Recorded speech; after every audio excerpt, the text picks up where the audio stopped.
Tātad, kā noregulēt reģenerācijas laiku? Cikos naktī vai dienā filtram veikt savu skalošanos vai reģenerāciju? Nospiežam pogu, nekstu un bultiņu uz augšu, abas vienlaicīgi un palaižam vaļā. Sākumā parādās regen days, tas nozīmē, pēc cik dienām filtrs taisa savu reģenerāciju. Viņš skaita gan pēc kubiem, gan arī pa dienām.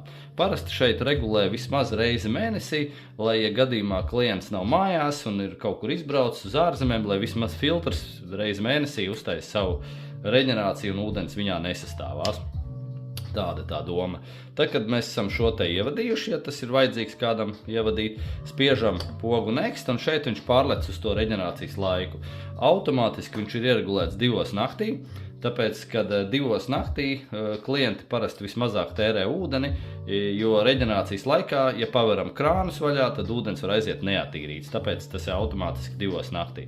Bet, ja kādam tas nepatīk, tad to var arī pārregulēt uz vēlamo laiku.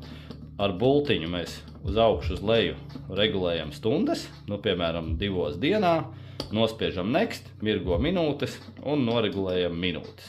Nospiežam next, filtrs ir ieregulēts. Svarīgi vēl ir tas, tiem, kam ir 2 filtri, nebūtu vēlams abiem 2 likt vienlaicīgu skalošanos. Vienmēr vajag vismaz 2 stundu rezervi. Starpība 2 stundu. Tātad, ja atzelžotais skalosies tur 2 naktī, tad mīkstinātais skalosies 4.